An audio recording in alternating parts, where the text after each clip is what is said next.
connecting.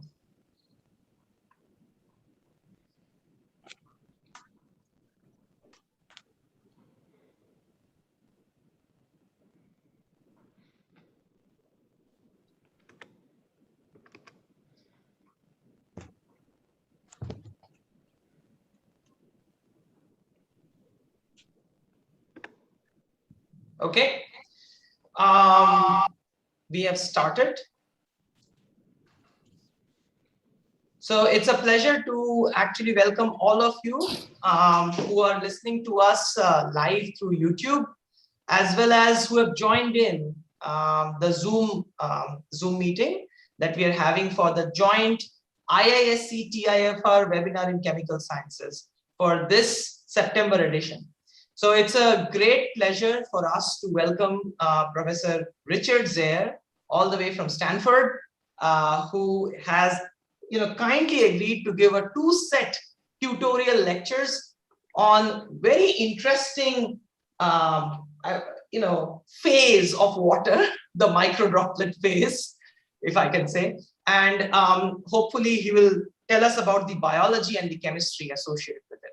But before we go into the talk, and my colleague, Professor Satish Patil from Indian Institute of Science, Bangalore, formally introduces him, I just wanted to give a few sentences about the entire lecture series that we have been running for almost 1 year now. So this lecture series was conceived by Professor Satish Patil, my colleague in IISc, and myself, for the only reason that since all the travels were blocked for almost 1.5 years, we thought that students are missing a golden opportunity of interacting with the world's leading experts, and also are having a hard time following some of the very important papers in the different subcategories of chemistry.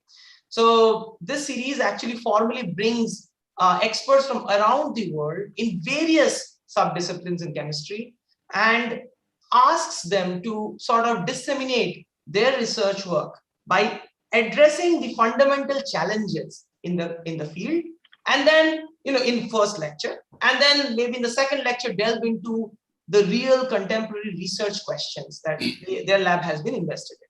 So this particular lecture series have been very, very kindly supported by both the institutes, the departments, the respective departments, as well as the American Chemical Society that stepped in and helped us raise funds for this. So I want to thank Diksha Gupta and Ajay Jha for their continuous support and branding it through the ACS Science Talks.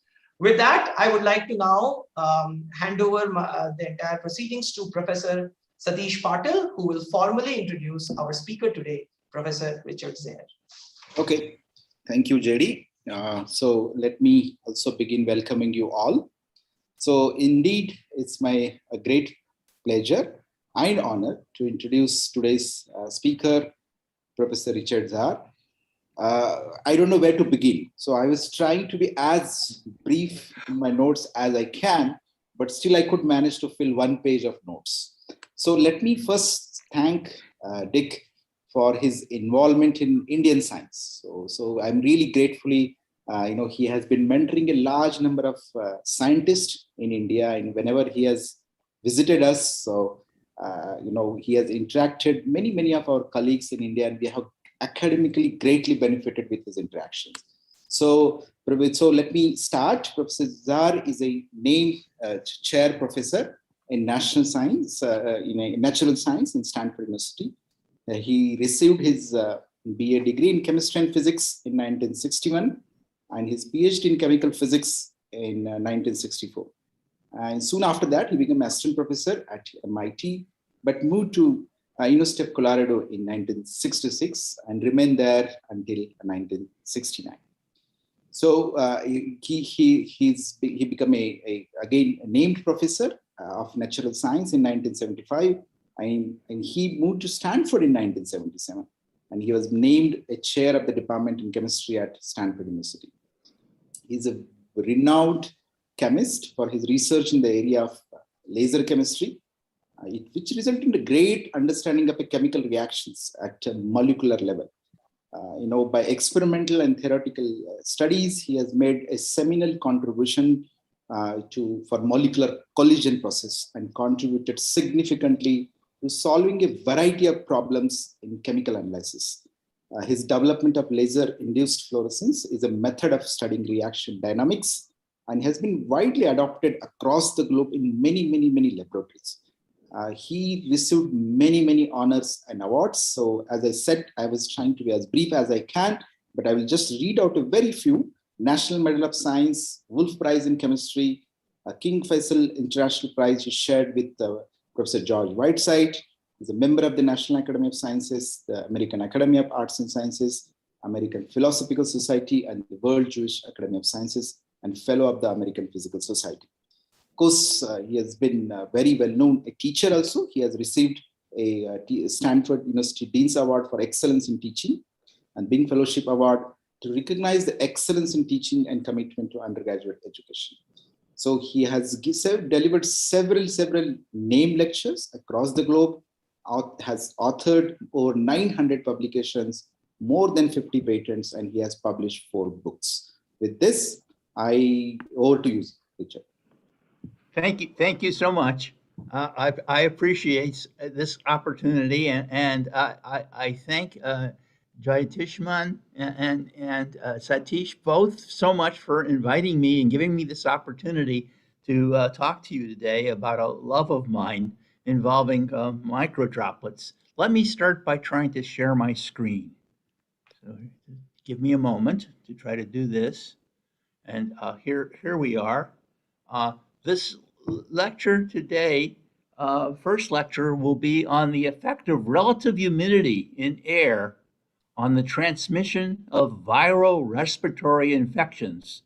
We're used to viral respiratory infections, the common cold, okay? And we know that there's much more deadly ones, influenza, and now most recently the SARS-CoV-2 virus with this pandemic that we're all suffering from. Now, I hope I need to give you some background to this, and so let me begin. Let's see if I can do this. Now, how do I advance a slide? Aha. Do right click on the screen and then next. Okay. Right click. Yeah. If you have. Thank you. So just remind you all, what does a typical bacterium look like? You know, it's a cell, and its dimensions are somewhere between 100 nanometers to on the order of 1,000 nanometers, or about 1 micron. Okay, I'll try to remind you. Now I'll jump forward. I don't want it to do that. This is something to get dimensions right. About 1 micron is about 100th of the diameter of a human hair. Okay, so we get a sense. Anyways, quite small, right? And that's bacteria that we talk about, and we can see it. It has a cell wall. It has cytoplasm and so forth. Great. Now, here is the next thing, which is a virus. This one happens to be the coronavirus. We see it tends to be a protein coat on the outside with some nucleic acid on the inside, and such as RNA. It is much smaller. It's on the order of about, maybe 25 nanometers, a quarter of that of a bacterium, or even smaller, on that order. And so many of them, of course. Okay, they're different. And people argue whether or not a virus is alive or dead. Very, very confusing. And there might be things that are like in between, because a virus needs a host to make it function.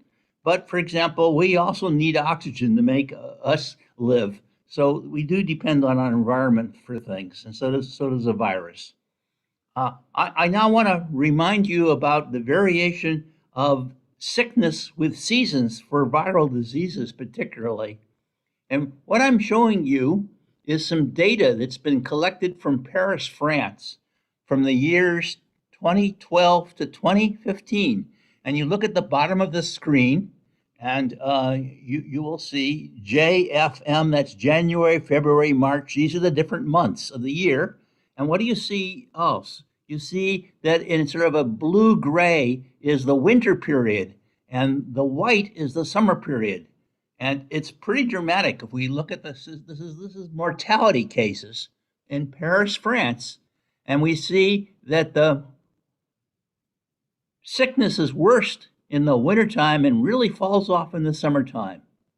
And this is true of influenza. It's true of a bunch of other things, okay, of different other viruses. So it's very common to see this type of variation with season. And it is well known and I think well established. I'll be returning to it so that I hope I make believers of you, of this fact.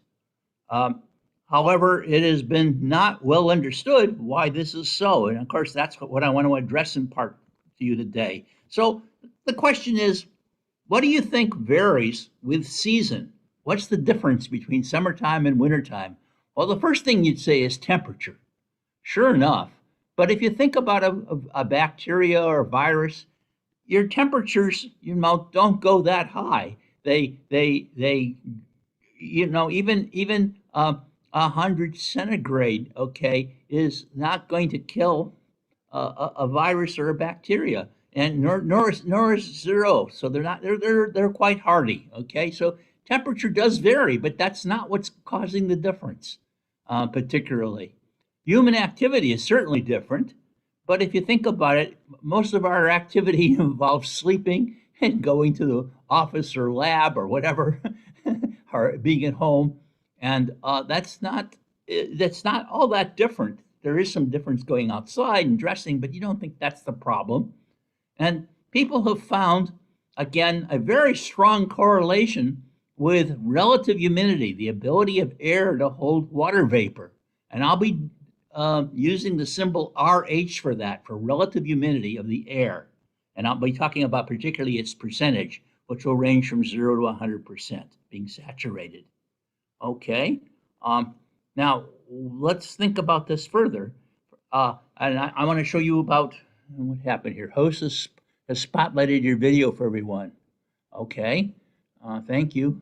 So let's look at this. This is data that's taken very recently. And these are the sum of weekly new confirmed COVID cases per 1 million people for a bunch of countries, as you see down here: Canada, Germany, India, Ethiopia, and Chile.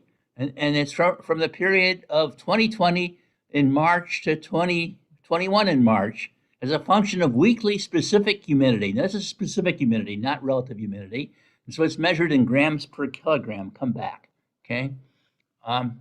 And what we see is interesting. If the specific humidity falls off, notice the total confirmed cases go up. Then they fall off into some sweet spot here, but as you go to yet higher relative humidity, they start to go back up again. So there seems to be, I don't know what you want to call this, a U-shaped or V-shape to this, which we want to understand. Again, these are facts. We have not offered an explanation to them. They're facts which you'll see are often ignored by other people, but these are facts. Let's go further. And I want to try to explain what is going on with relative humidity. Humans have really changed the way they lived. About 350,000 years ago, humans were hunters and gatherers, and 100% spent the time outdoors.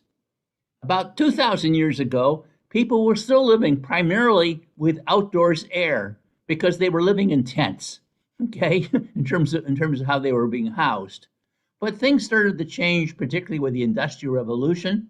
We got factories and offices, and people started to live 90% of the time indoors, one place or another. And so work is certainly centrally heated and ventilated buildings, lately sealed buildings for that matter. And in the last 20 years, they live and work in airtight, that's what I'm telling you, airtight, mechanically vented buildings. That's been its nature.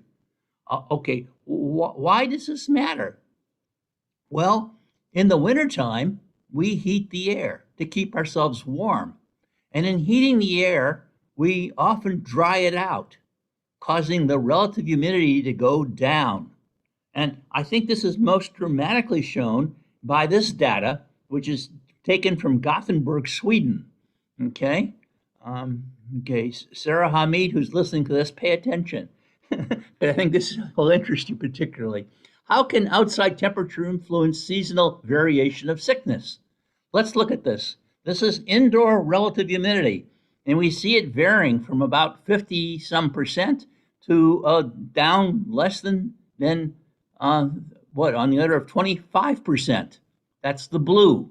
And then in red, we're showing you the outdoor temperature. And we're seeing it's in the summertime that we get the nice relative humidity up there, but in the wintertime, it goes way down. Come on back. Okay. And of course, it goes below zero because it's Sweden. Okay, so you get really cold.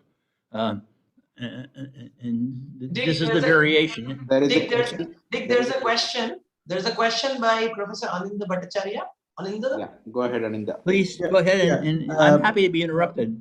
Yeah, Richard, I had a question. See, if I just go to, are you able to hear me? Clear, loud and Yes. clear? Yeah. All right. So if I see your, the indoor relative humidity, or even the previous bar graph, where the relative humidities are pretty low, I think 30% or 40%. Yeah. There was one more, over a timeline of March 20 to March 2021. Right. That's this. Yeah, this Or one, no, and there was another one. Another one. This one. Yes. Right. Yes. Now, if I talk in a country like India, some of the places, they get really very sultry, very humid, 90% and Right. above. Extreme humidity will affect the trend here, because what you're showing is pretty low, sub 50 or 40. Do you have any data where most people you have very most high people who humidity feel levels? comfortable are somewhere between 40 and 60%. But Okay, as it gets higher, and it does get higher, it gets higher in a number of places. right. I mean, India is yeah. certainly one of them. Right. Where it A can be person much like you who higher. has visited We'll see India, something that works. several cities in India, they touch 90 plus sometimes. So I was just wondering whether the trend in the data will change if you go to really extreme humidity levels. That was Yes, my it question. will, and Okay. I'll be All right. I'll be addressing that.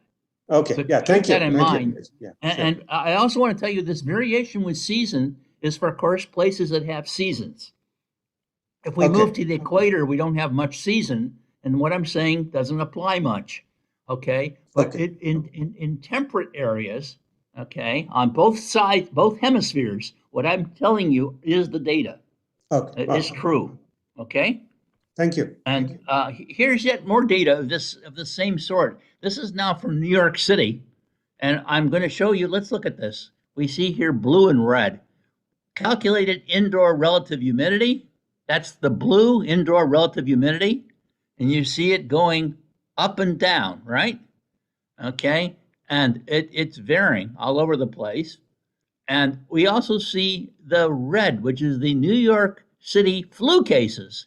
And when we have really below 20%, right, or really way down, look, your flu cases go way up. And this is real data. Okay. Now, okay, that's New York City. What about Texas? And I'm showing you now. Oh, come on back. I'm showing you Texas flu cases, and it's the same phenomena. And this is so. Here's yet another study. This is some beautiful work that Stephanie Taylor put together. I've taken the slide from her. And so far, I'm showing you none of my data. This is other people's data. This is the average number of infections. And these are respiratory and GI infections. We're lowest when the indoor relative humidity is 40 to 60%. Please notice, I hope I can show you, there is, come on, where is my pointer? Look at this shape that you're seeing.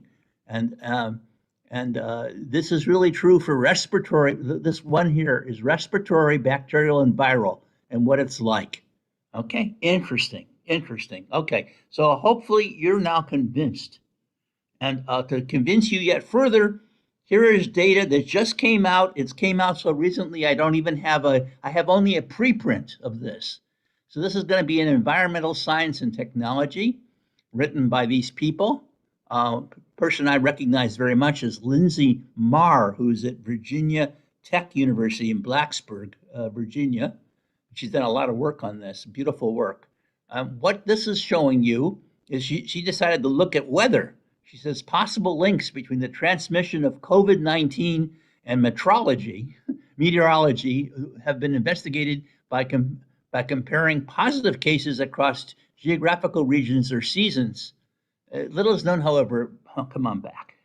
Little is known, however, about the degree to which environmental conditions modulate. But what do we see? We see daily relative humidity, and when it falls way down, 9 days later, we get a peak in the COVID. Okay, I hope I'm convincing you this is important.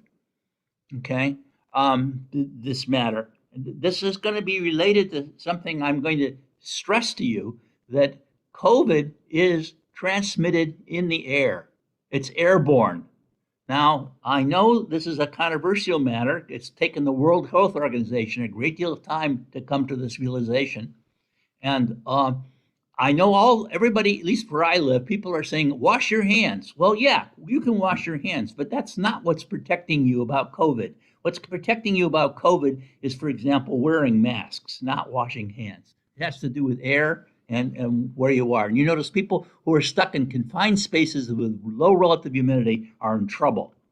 Okay, let's go on. More data to this that I'm trying to get to you. Here's low ambient humidity impairs barrier function and innate resistance against influenza. This is a study that was done at Yale. And here we show that housing these genetically engineered mice and come on, back. In low relative humidity makes mice more susceptible to severe disease following respiratory challenge with influenza A. And we find that the inhalation of dry air impairs the mucus part and tissue repair and so forth, and trying to come to some understanding of this. I'll have more to tell you what's going on with this, in my opinion. Let's actually take some additional facts. What happens to droplets in air? So infectious droplets shrink and travel far when the air is dry. Okay? When the air is wet, droplets sink to the ground. This is the distance traveled. Okay? So it turns out that higher relative humidity is not as bad, though it's not good, as lower relative humidity. Come back. You'll see that higher relative humidity, the stuff that people cough out, will follow the ground much more.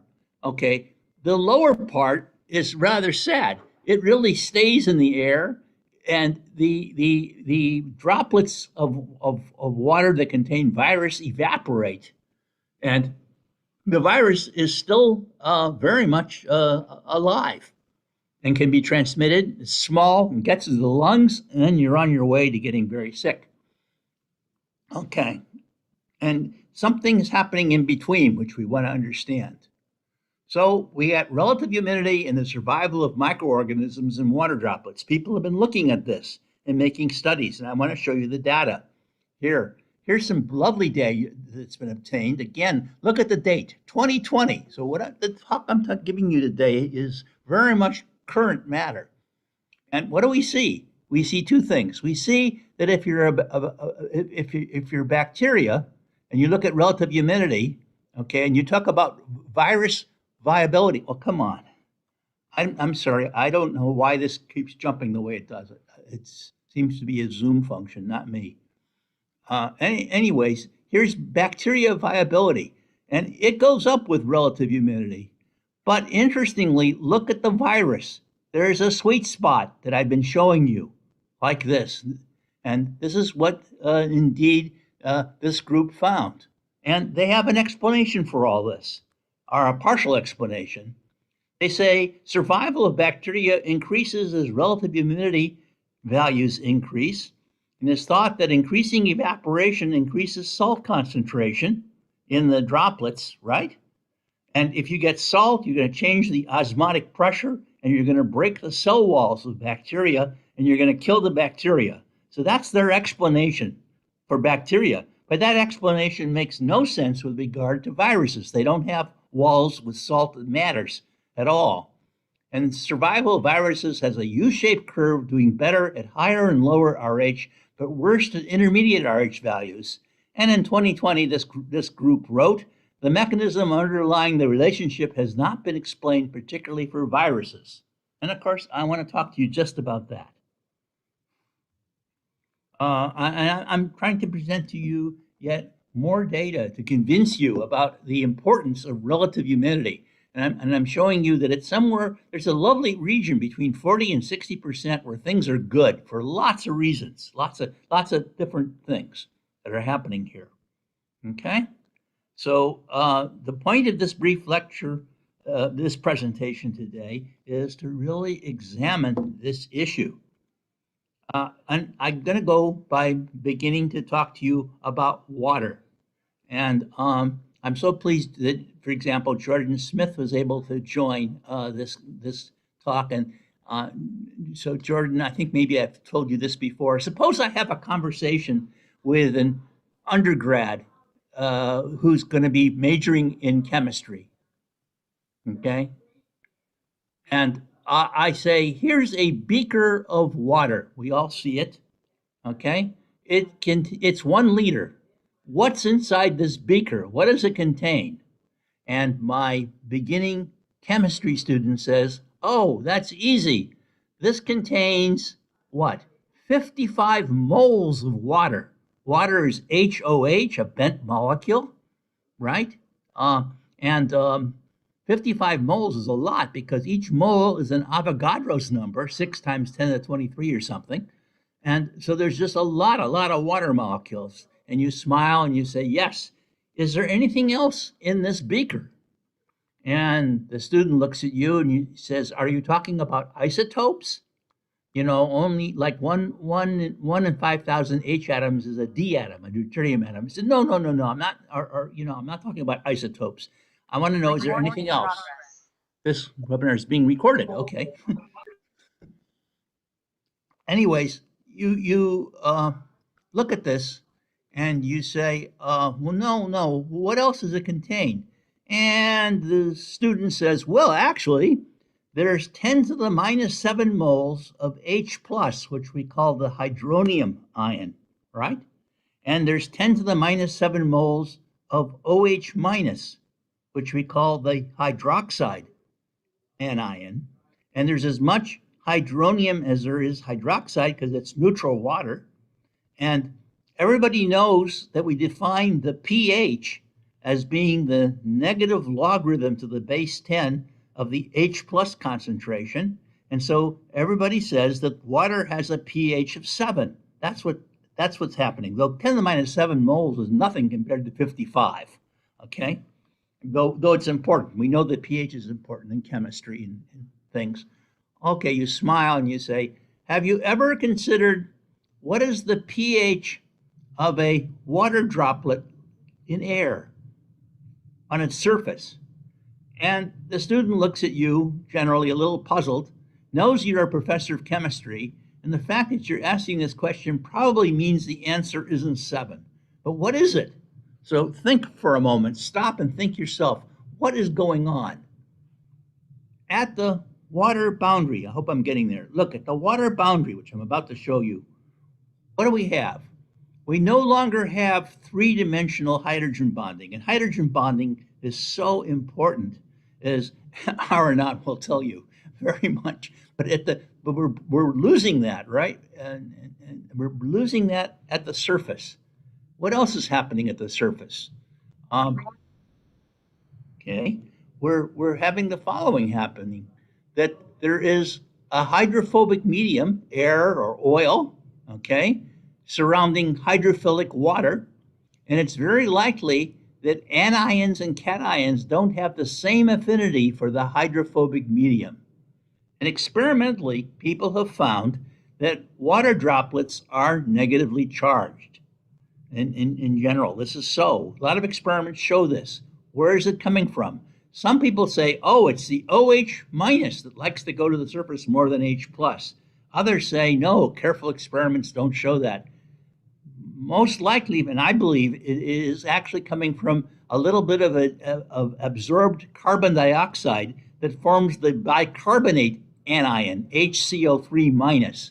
In any case, it's negatively charged. So we have now a neutral droplet, but it's negatively charged on the outside. So bear with me, please. It is negatively charged all around here that you see. And that means there'll be negative charges inside, and the positive charges will rush to the negative sides, right? They Coulomb's law, they love each other. And this leads to a separation of negative and positive charges. That, of course, produces an electric field, of actually a very strong electric field, as I'm going to show you. Okay? And we have now a number of other things that are happening. We're going to lack full solvation, no longer three-dimensional, as we move right to the surface. So the surface region, the interface, is very different than the bulk. Moreover, in little droplets, there's going to be a gradient. There is a question. There is a question. Professor Arunan, please. Go ahead and interrupt me. Yeah, I just want to be sure this is just a cartoon, because I see too few negative charges and too many positive charges. It's just well, I understand. They're supposed to be equal within. No. Let me explain. It starts with all the same amount of negative and positive, but the negatives ones go primarily to the outside, leaving a depletion of them on the inside, and the positive ones then go like so. So this is, while it's a cartoon, it's meant to be to show you that there's really a gradient, and I'll say more about that, particularly in my second lecture. Okay, you said it's mostly HCO3 minus. HCO3 minus, bicarbonate anion. Okay, that's CO2 and OH minus in a way. So when you dissolve carbon dioxide into water, it forms carbonic acid, and it's a weak acid, and it's primarily at pH 7. It's HCO3 minus. Sure, okay, it's a realistic cartoon. Okay, thank you. And H plus. Yeah, this is a cartoon. I mean, it's not. I'll have real data for you later, next lecture. And now I want to go on and tell you some more of what can happen. And I hope I'll get you to believe this. Okay. It is very likely that water, because of the strong electric field and because of the lack of stabilization from three-dimensional hydrogen bonding, likes to autoionize much more at the surface. And you get both more H plus and OH minus at the surface. If you talk about kW of water, everybody learns that it's 1 times 10 to the minus 14, right? The H plus concentration times the OH minus concentration. And people talk about if you add the pH to the POH, you get 14. Now, I'm going to tell you that there's really a lot of evidence that instead the pH and POH at the surface of a water droplet may be something like 6. Huge number of orders of magnitude different. And there's much work that's been done, beautiful work done by Calusi and co-workers at Caltech that indicate this type of behavior I could go into. Anyways, we have all this. Now, come on back. With the OH minus around, it's very likely the OH minus loses an electron to something, and we can talk about what goes on. We most recently found that it really comes from contact with oxygen that goes on in this process, but let me not get into that right now. Anyways, it will now make OH. That's called the hydroxyl radical. Some of you know from atmospheric chemistry, talk with Sanjay Watanagar, and he'll really tell you about how important OH is in the atmosphere for cleaning things up. Anyways, highly reactive, but it's in solution. The OHs are a radical. They will float around and they'll find each other. And when the OH finds another OH, it'll make HOOH, and we call that hydrogen peroxide. Now, bulk water doesn't contain hydrogen peroxide. We all know that. But I'm telling you that water droplets do. And I really want to visually demonstrate that to you. And I'll get to that. Okay, so this is a first piece of maybe a surprise for you as to what's going on, because I'm really starting to tell you things are happening in water droplets at its surface very different than water. Moreover, if you remove the HOOH, and here Professor Dan Gao, who I hope is with us, has done some beautiful experiments when she was in my lab with there is a question. Sorry. Okay. I'll just allow him to talk.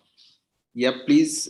Okay. Yeah. Question is that if you form a peroxide, where does the electron go? Because in order to form the radical, you get an extra electron out of that.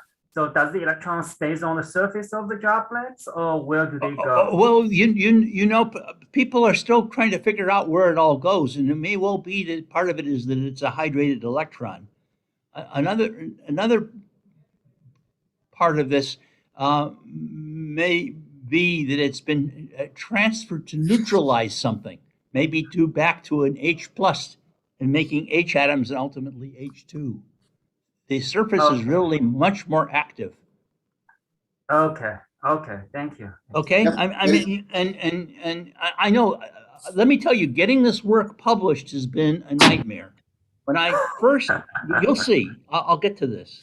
Okay. Let me go on and first convince you that there's OH. There's one more question. Sorry, Dick. So I think this Aninda, please go ahead. Yeah. So I think if I heard you correctly, I think what you had said was the electron goes to oxygen from the atmosphere.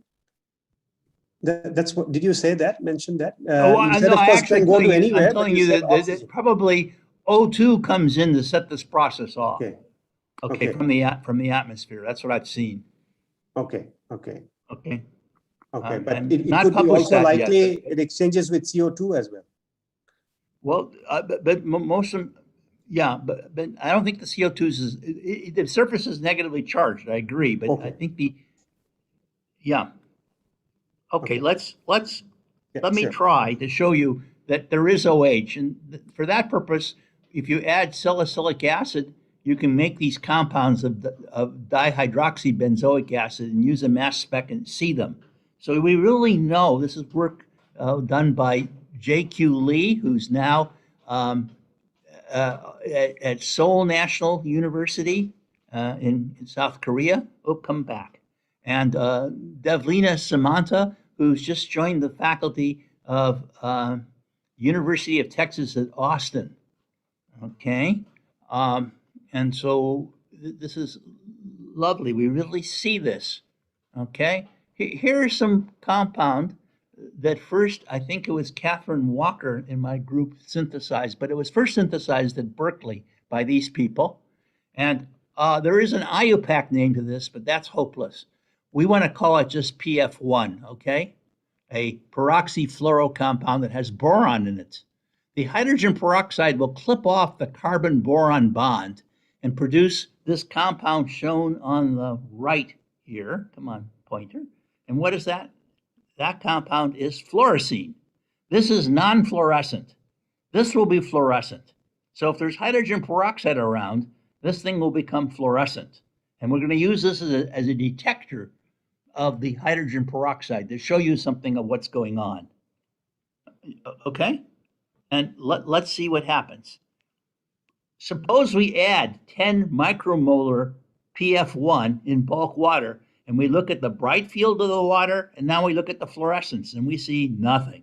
Suppose we look at it at the air-water interface, we still see nothing. Okay?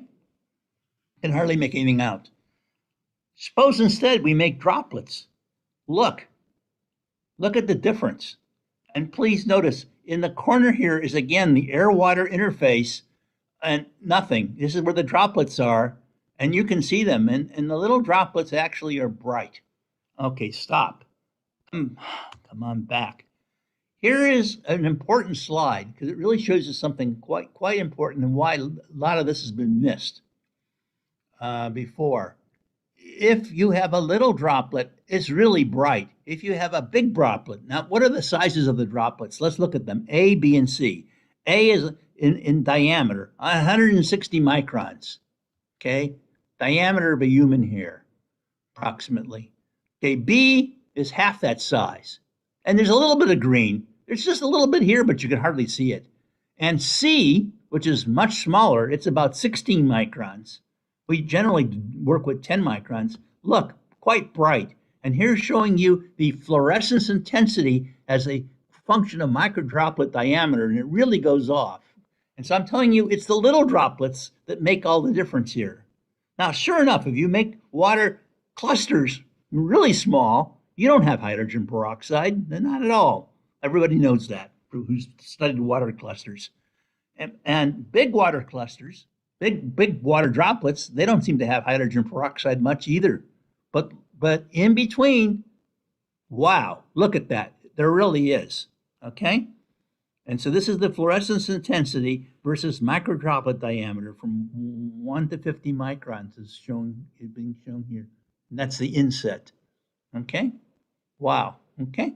That's this little region here that I'm really showing you.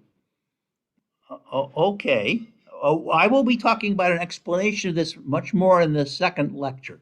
But right now, I want you to take this as a fact about droplet size and that it's very active.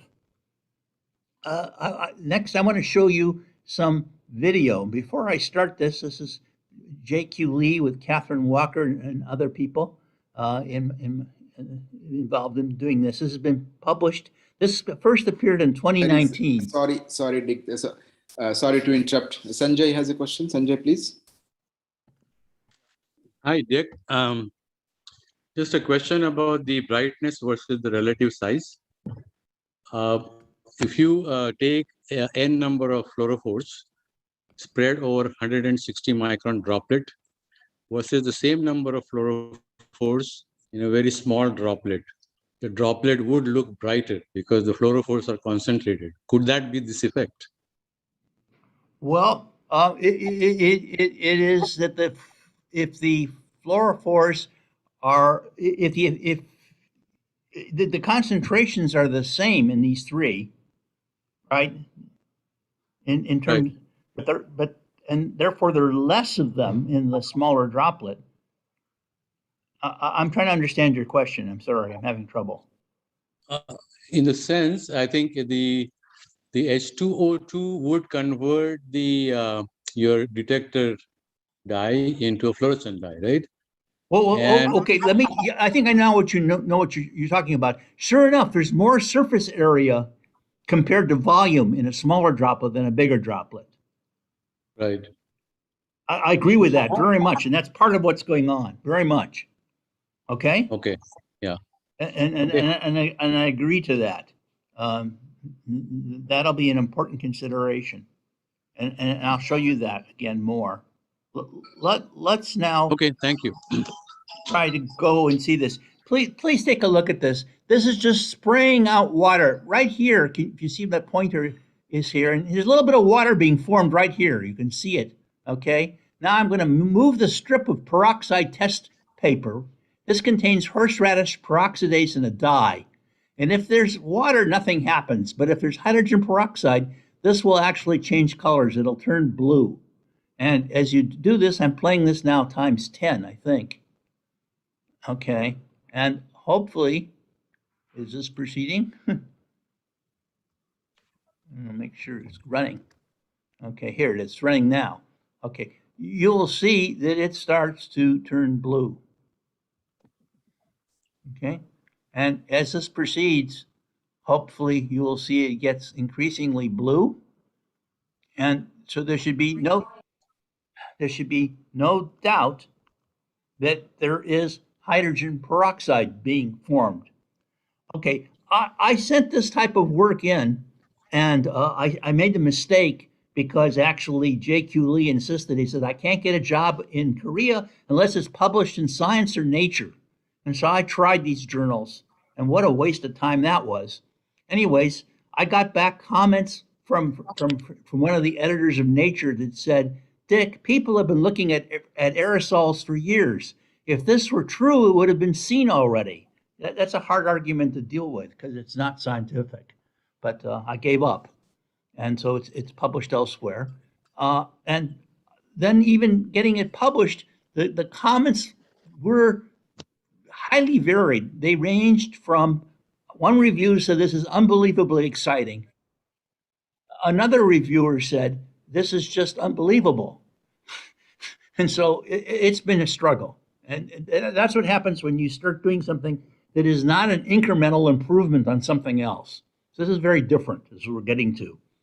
I want to show you, people said, okay, it's due to friction. Somehow you, even though you haven't applied electric field, you've charged up your droplets this way, and that's what's causing it. It's the friction.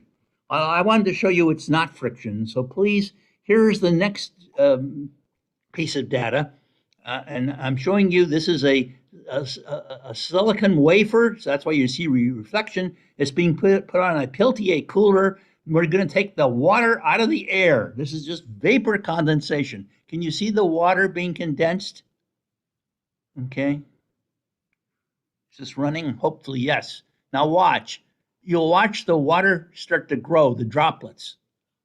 At least I think soon you'll see that they grow. Needs help to continue on. Okay, watch. And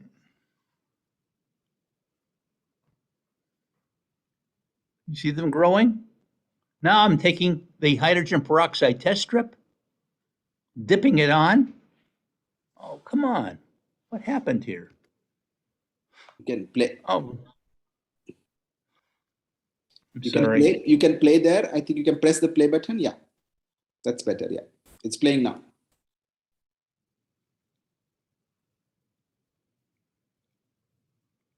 Take your cursor there. Yeah, there you go.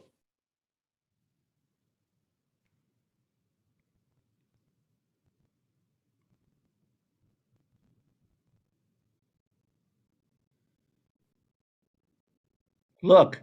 Yeah. Okay. Now, I've actually done this lecture demonstration, and if I were with you in person, I would use a tea kettle, and I would use a glass that contains some ice in it. And I would show you on the outside of the glass, when you condense the water, you get hydrogen peroxide. This is true. Rain contains hydrogen peroxide, a lot of droplets when they're formed. Now, when I want to go on and tell you about what happens when it gets bigger.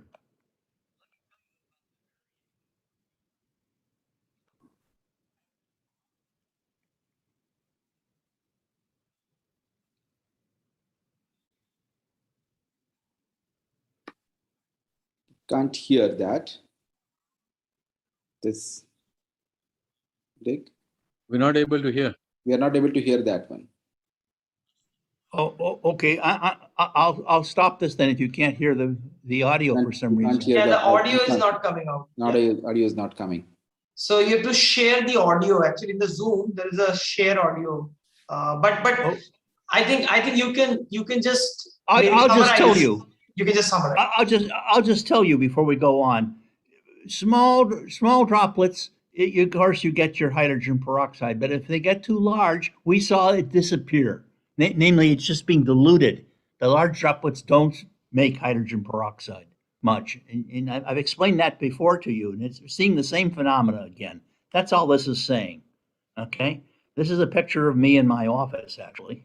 New office. I think there is a Professor Arunan. You have Professor Arunan, you have a question. Can you please? Yeah, go ahead. No, I don't have a question. I think it was probably. Okay. No, continue, Dick. I don't have a question. I will unmute myself. Okay. I welcome questions very much, and don't claim they have all the answers at all. Okay, I'm going to call this material aqua ROS. ROS standing for reactive oxygen species because it's more than just hydrogen peroxide. We've seen such things as H2O2, which is called the superoxide radical in this. We've also seen OH. I mentioned that to you, and HOOH, and there are other things. So this really becomes a disinfectant made of ordinary water. That's interesting. Let's go take a look at this. And this is a research team that worked on this. This is Maria Dulé, who's been with me for many years and just recently has left to join another group. Carlos Huerta, who is now on the faculty in Monterrey, Mexico. J.Q. Lee, I mentioned to you before. These people are in immunology that have helped us indeed, because I'm going to be showing you the effects that way.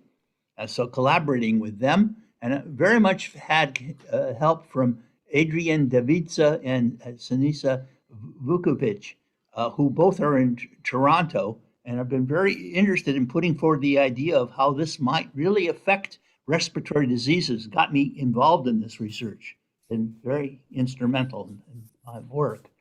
Here's an overview of the technology. I hope I'll make this clear to you. Here's water. Here's a nebulizing gas that just forces it out, okay? And here are microdroplets, and here's where we collect them. And I'm telling you that this is non-toxic and leaves no chemical residue. It uses ordinary water. It's inexpensive, and it's simple and easy to apply. And there's a direct destruction. Come on back. There's a direct destruction and inhibition of pathogens on various surfaces. And I believe it will be used in food processing. Greatly interests me, that possibility. I've been trying to get people interested in commercializing this, so far not with success. But they're still very hopeful, because I think it's a way to take care of things. Lots of people get diseases from food, like salmonella, and E. coli. There are lots of food recalls in the country I live in, and I think this could help eliminate that. Okay, I want to show you how this works.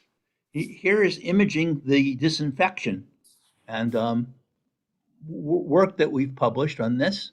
And I'm showing you that indeed the reactive oxygen species really breaks the outer membrane. Oh, come on. And it makes holes in the bacteria.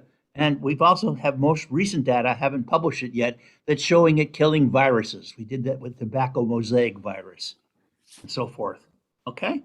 So as you know, hydrogen peroxide and some other things like this are disinfectants.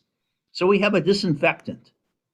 Let's go on. And now it comes to a paper. This paper has been published now maybe 3 weeks or 4 weeks ago. So there's no reason for you to necessarily to have seen it.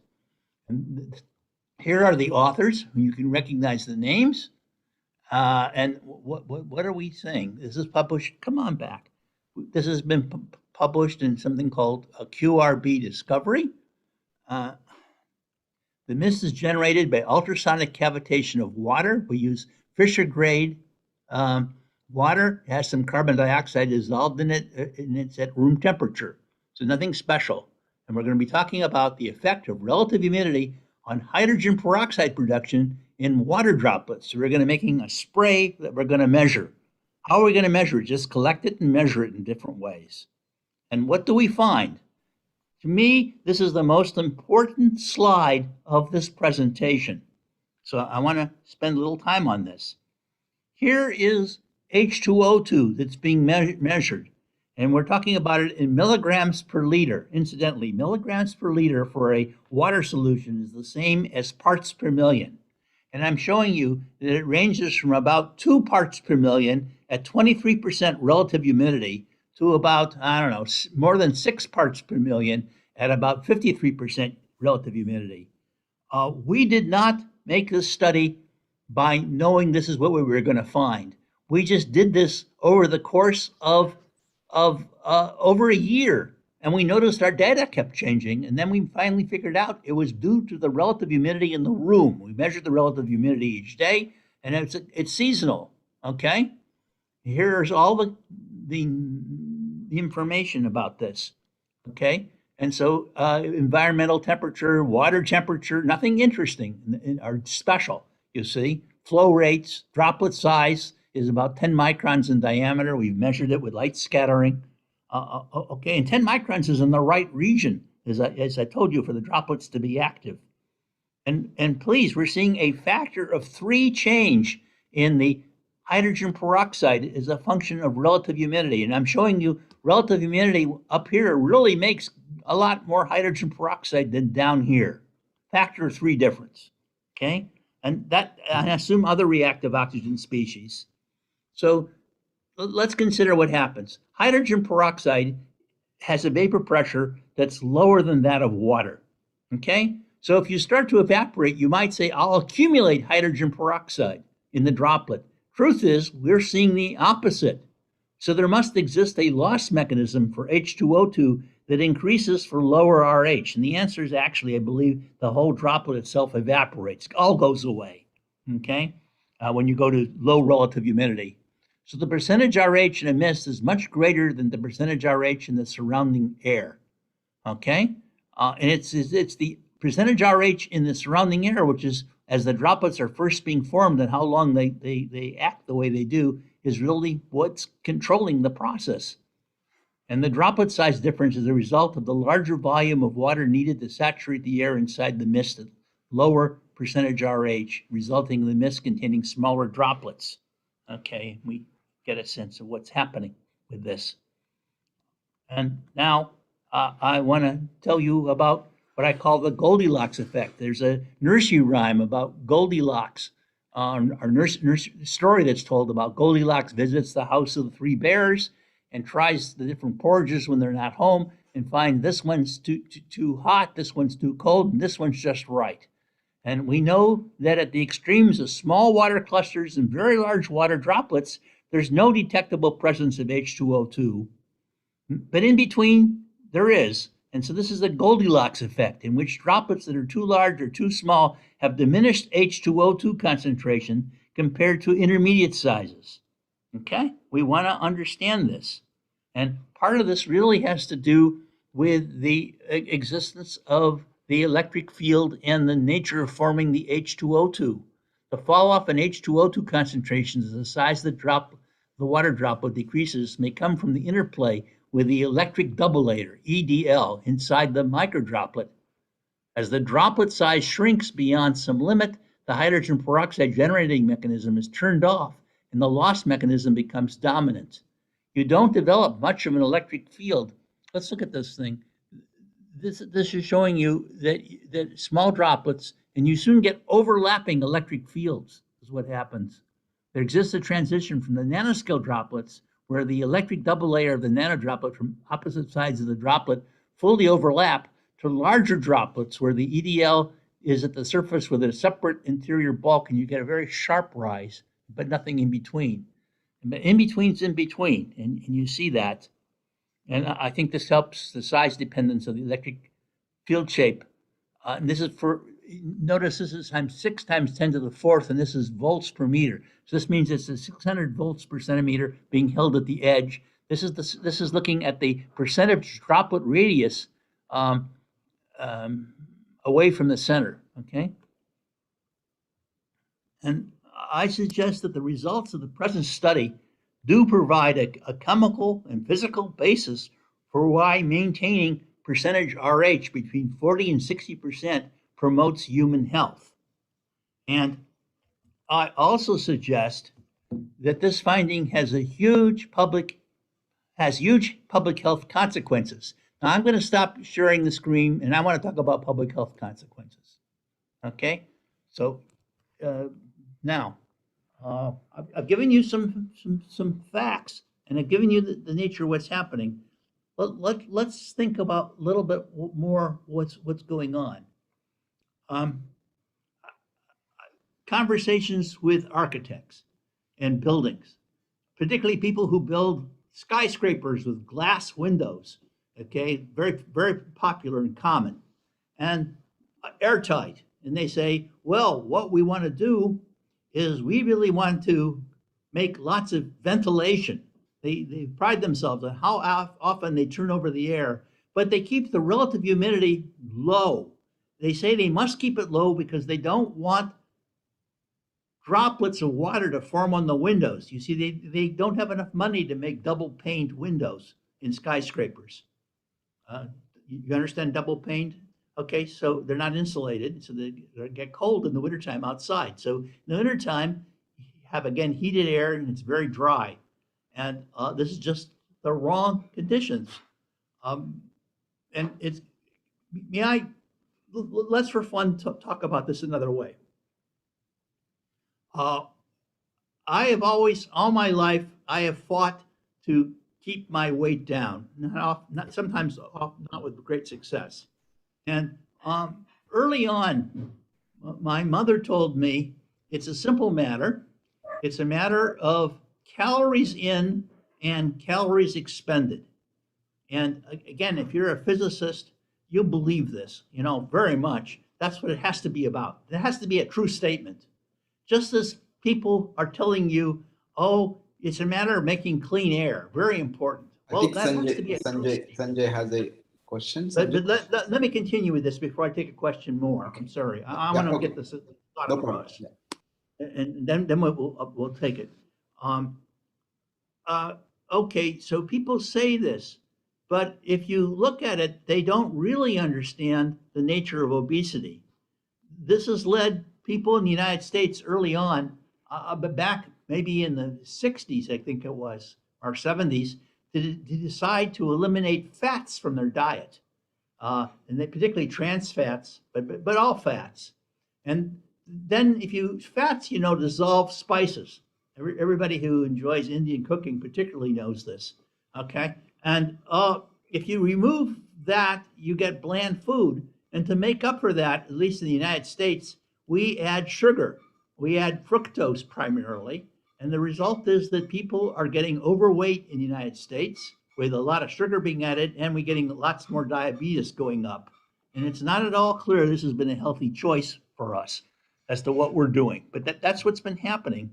And it's been a lack of realization on our part that while it's true about calories in and calories out, what's controlling matters a lot is insulin. And it actually happens to be involved with hormones and metabolism rate. And we're not fixing the metabolism rate correctly. And there's now more understanding that actually fats aren't so bad for us after all. Okay, and everything, of course, in moderation. But there's a real change going on in understanding the nature of obesity. And I'm going to suggest to you a real change needs to happen with regard to air. If you take an airplane, people now tell you how proud they are about how many times they change over the air in the airplane to keep the airplane air clean. Truth is, anybody who's done a lot of travel, and I have, knows that airplanes are a great place to pick up viral diseases. You can easily get colds on airplanes. Why? Airplanes dehydrate you. In fact, they pass out water often because the relative humidity in airplanes are around 5 to 10%. Terrible from what I've been showing you.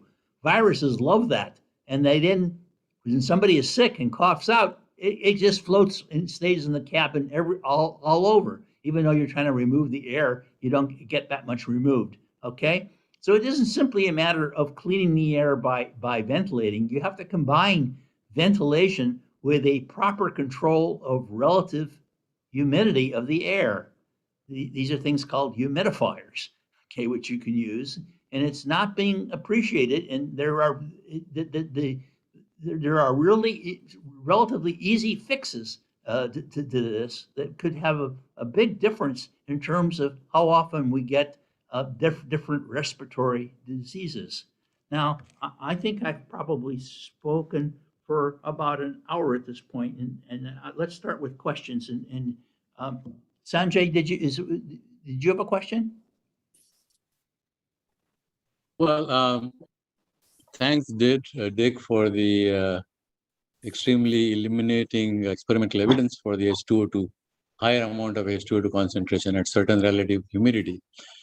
Maybe I missed something or I didn't understand. Why is necessarily the auto-ionization rate higher at the surfaces of a smaller droplets? My guess is you no longer have the hydrogen bonding to hold water together the way it forms a network in water itself at the surface. Mm-hmm. You have much more bare water, and it's easier for it to come apart. Yeah, and the droplet size is about 10 micron? They vary from a fraction of a micron to about 10 or 20 microns seems to be the range in which this is important. Okay. But these droplets are formed under some electrical field, or it's a neutral? No, thing? no. I want to emphasize to you, everybody should please understand, no catalyst was put in. No electric field was Okay. applied. This is, and the water is like from a perfume bottle, just spraying it or even condensing it. That's why I wanted to show you that thing with condensing water out of the water vapor out of the air. Still has the same effect. Okay? Yeah. So if you just look at the pKw of water, which is about 10 to the minus 14, Yes. how many pairs of the ions would you have in the droplet to cause such? There's been some lovely experiments done by the Caltech people in which they have looked at collisions with different materials with droplets, and they're estimating that the kW at the surface is like 10 to the minus 6. Oh, really? Not 10 to the minus 14. That's a huge 8 orders of magnitude change. I see. I see. Okay, they've done titrations and so forth to show that. That would make a lot of difference.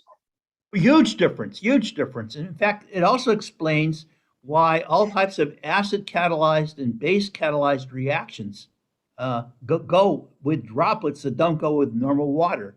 And it also helps us understand the beautiful work that Shivdas Banerjee has just published from Iser Tirupati on carbocations being captured by water droplets. So there's so much neat things. I hope I'm starting to convince you that water droplets are very different than bulk water. Okay? Yeah, just a simple thing comes to my mind that, the phenol would get ionized easily in solution just by the force of solvation, right? If you just take the phenol in the gas phase, you have to hydrate the hydrogen, ionize the hydrogen, it'll take you 13.26 eV, right? But in water, it happens spontaneously. Right. So the solvation reduces the ionization potential tremendously, which is going sort of against the reducing the size of the droplet to get more easy auto ionization. So how does that reconcile with each other? I don't fully know, except I think at the surface there's again only partial solvation, not full size solvation, and it still have some reduction. So there is some recent experiments from Tahara's lab. They've done vibrational some frequency at the water-air interface on phenol, and they say that phenol ionizes 10,000 times more than in bulk water, according to their experiments, Sanjay. Right. At the surface. That just came out in Nature Chemistry last year. So yeah. Okay, and I'm also telling you it's related to the fact that there's an electric field being set up. Right. It's very strong. I'll show you in next lecture the nature of the electric field tends to be about 10 to the 7 volts per centimeter. Okay. That's good. Okay. Yeah. Satish, there is one question in YouTube. There's one. Maybe I think Professor Arunan can go, and then you want to. Okay. Yeah, Arunan. Okay, good. Thanks, Nick, for a wonderful talk. My question is somewhat related to your previous talks I had. I remember you used to talk about the enhancement in rate in droplets compared to solution. True. And would it be due to the peroxide or something else? You remember you used to talk about orders of magnitude enhancement in reaction rates in droplets compared to bulk. That's going to be really more my second lecture, and indeed I'm going to tell you about that. We'll wait for it. Is a combination of several factors, but they primarily have to do with the electric field being present and the partial solvation. So it actually helps the reaction. Some work I did with Beam and Bagchi showed that, actually. And also some further work on concentration. Many things want to go to the surface, want to sit in that hydrophobic, hydrophilic region. So they get an extra concentration going on there. In a It's related very different at the question, interface. in a related question, I don't know how relevant it would be. You know, people talk about drip irrigation, where just spray water rather than pouring water. If you have droplet water used in agriculture, would it affect? Sometimes people talk about spraying water rather than Oh, just. so I've tried to show you that indeed, if you do some, what do you call it, triboelectricity, there's some action by friction. There's some of that, but the most important is intrinsic to the droplet, Okay. it seems. Sure. Because I've showed you just the condensation, which has no friction. Mhm. Thanks, Dick. Okay, Satish, can I go to the YouTube? You can, I think, okay, is there anyone here, panelist has, I think there are 2 hands up, but you can go to YouTube, we'll come back to you. Yeah. Okay, so Professor Vivek Polshettiwar from TIFR is asking 2 questions. The first one, of course, has been relevant question, which we were just discussing. Why auto-ionization of water increases at the droplet surface? So that's a question that we were just discussing. The second question he asked, in silicon wafer water experiment, is it not possible that silicon wafer acts as a photocatalyst, absorb photon, generate excited charges, electrons and holes, and generate very H2O? good question, and I didn't explain. We've actually carried out these experiments in the dark to test that. They still produce hydrogen peroxide. Right. It's a very important question, though. Yes. And yes. And let me recommend everybody, it's easy to do these experiments. Again, if you take a tea kettle and you take a cold glass, and you take a hydrogen peroxide test strip, you can see this effect. Right. And I know that Professor Kanin Ren has been doing, and his group have been doing some beautiful work on this. And He's here. He is here in the audience. In the audience in Hong Kong. That's right. And Right. you've been seeing also hydrogen peroxide that can be condensed in Yes. different conditions. Do I fully understand the whole process? No. Please, I don't want you to. No. But it's real. It is so. Okay. Satish, you want to? So, Aninda, do you have another question? Yeah, Aninda has a question. Yes. Yeah. Aninda. Yeah, so actually this is, I also see one very similar question in the chat box. You know, you showed this graph where you have an increase in the H2O2 with the relative humidity. Yes. Yeah. So, you know, does it have a tip if you go to very high relative humidity? I don't know, because we haven't done it yet. Mm-hmm. No, in fact, this is in one of your earlier slides where you're talking about results from some other publications. I think this was an energy environment technology paper, you know, where you show this V curve for viruses. Yeah. What tends to happen is if you, as I'm telling you, if you get let me mention, if you get to too large a droplet. I'll just complete my question. Yeah. So one is this peak, of course, which you say you don't observe, which of course you have not gone to very high relative humidities. But if you just go back to the V curve, you know, it's very naive. Does it become a W at very high relative humidity? Because so I want to talk about what happens at very high relative humidity. You have several effects going on. One, viruses are happy in water. So you have large water droplets, no problem. Also, I've tried to show you there's a function of water droplet. When you make your water droplets large, it turns off the production of hydrogen peroxide. Okay. And you've seen that. I've given you data on that. Now, the experiment I did, it still has more to be done with it. I haven't gone to the higher relative humidity. I want to. I have to explain to you that the work that we did on relative humidity was by accident. We didn't set out to study that effect. We just found that that's what happened. and came slowly over the course of a year to realize that's what's causing our variation. Okay.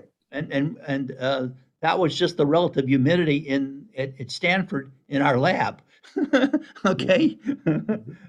So again, this is my last question from my side. I'm always curious as an experimentalist about the water that you have in your experiment. Okay.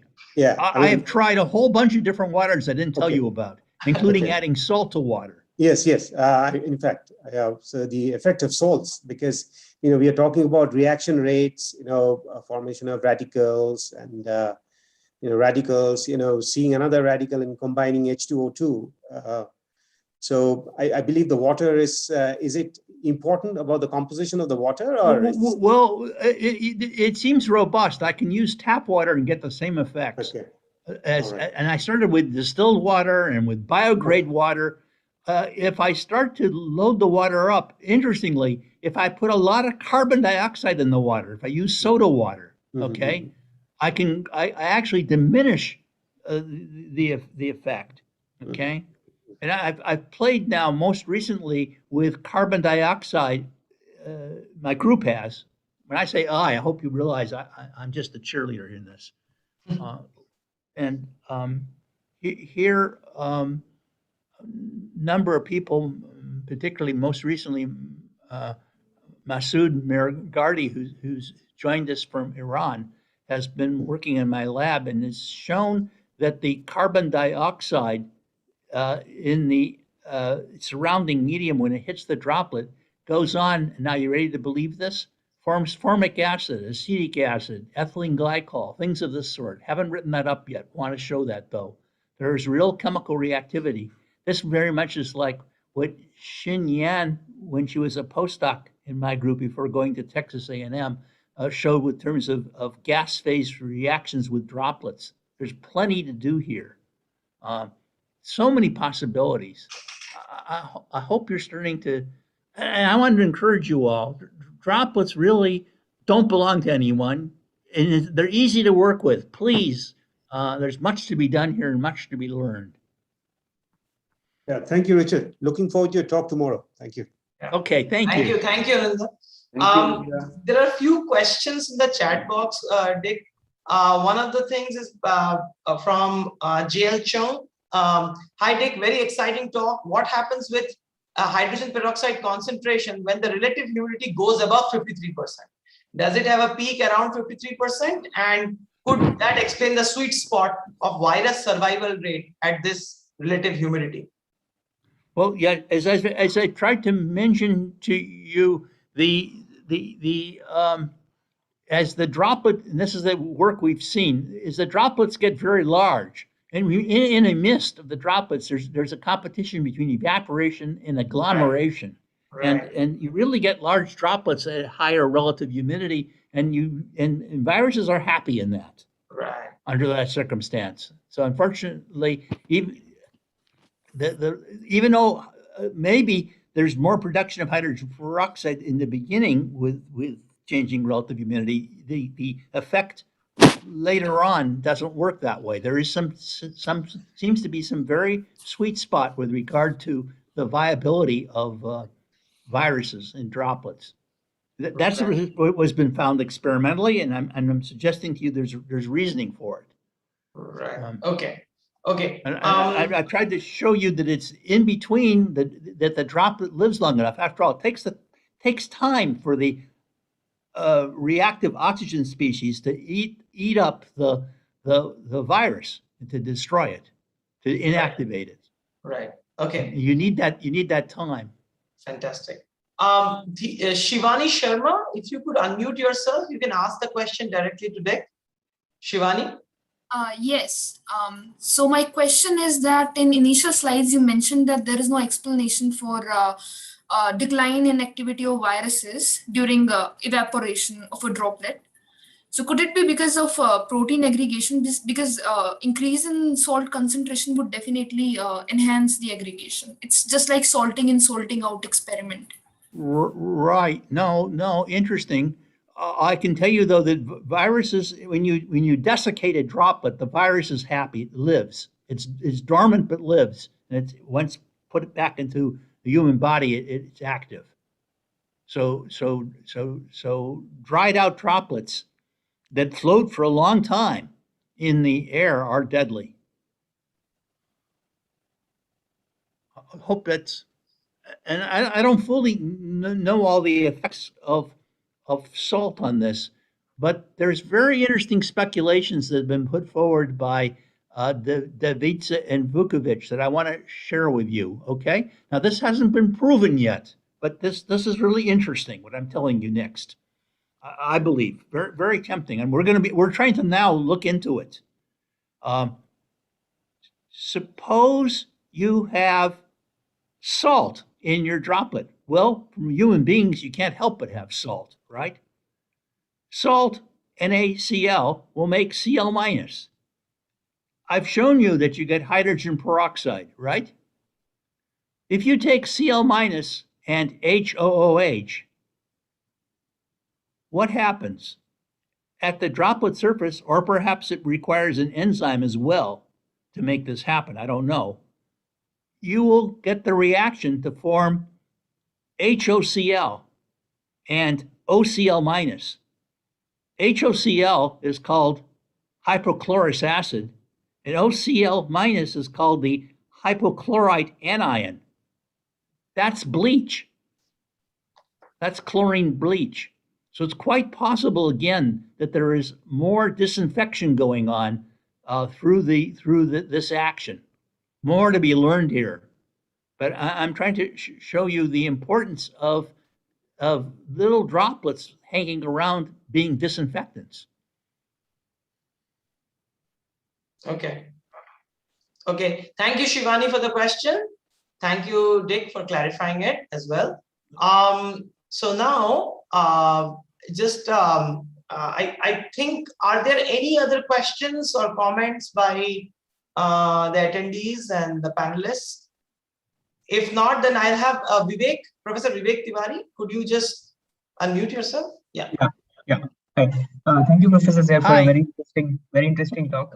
So I actually had more of a comment. And this is about the initial part of your presentation where you were showing these, sustained oscillations or seasonal variations in many different diseases. So I happen to know, there is an area in applied mathematics where they try to model these seasonal variations as something coming from dynamical systems where you can have strange attractors in the phase space, or which may arise due to a driving force or due to coupled populations, many different effects. So I was just and my spouse happens to work on these things, so I just think that it's a very compelling evidence that relative humidity could be one of those driving forces to cause these seasonal oscillations. But I do not know whether you came across already models talking about these factors causing these sustained oscillations in data. I hope you understand, I'm not a virologist, meteorologist, whatever, and nor have I done any of the modeling of this. Other people, though, have tried. Okay, I can't answer. I don't. Okay. I was just curious whether you came across people who thought that maybe the humidity should also be a factor in when they're modeling these oscillations. Well, they really think that relative humidity matters, but they've not known why.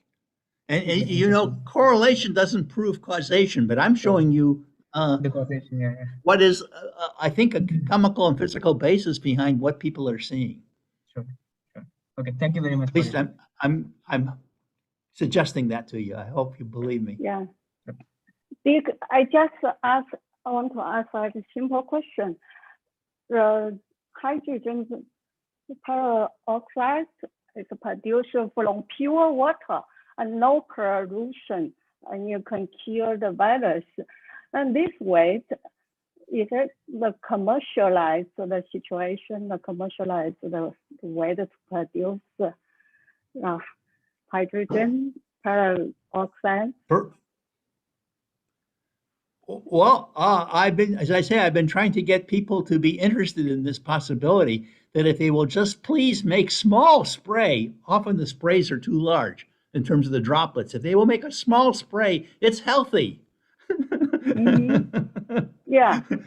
And do you have plan to commercialize the weight? I'm looking for, I'm a professor, not a businessman. And I'm looking for to join forces with anybody, anywhere, to make this happen. I think really this should be pursued. I do. Sure. Yeah, But I agree. I can't alone do this. Yeah. Okay. Maybe you can attract more people to work on it.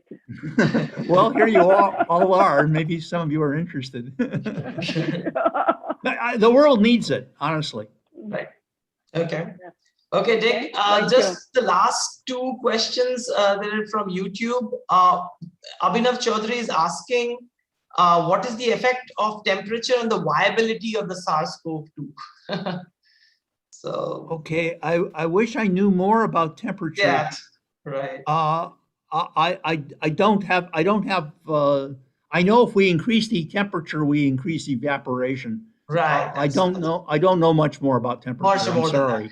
And the other question is, why do the smaller water droplets fail to produce the reactive oxygen species? The smaller ones. Okay, come to my next lecture tomorrow.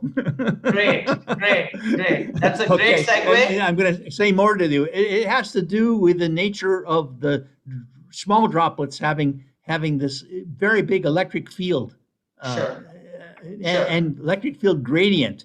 Yes. I'm going to try to show you in tomorrow's lecture that little water droplets can act as electrochemical cells. Fantastic. I'm telling you ahead of time where I'm headed. Fantastic. Okay. Well, Dick, I think we have done enough. I think Satish and I are absolutely ecstatic that you could connect to so many people across. Thank you. Yeah, so many people across, and I think all the attendees, the panelists, and participants through YouTube channel enjoyed this talk. So thank you very much, and we look forward for tomorrow's talk. Exactly. Very good. Yeah, see you tomorrow. Thank you. Yeah. Thank you. Thank you. Thank you all. Thank you. Bye-bye. Thank you. Thank you. Bye-bye. Yeah, bye-bye. Bye. Thank you, Satish. Thank you, Jim. Thank For you. handling it. No, it's okay. It's fine. It does happen sometime. Don't worry. It's okay. All right. See you tomorrow then. Take care. Bye-bye. Yeah. Bye. Bye, Professor. Bye. Bye. Bye. Bye.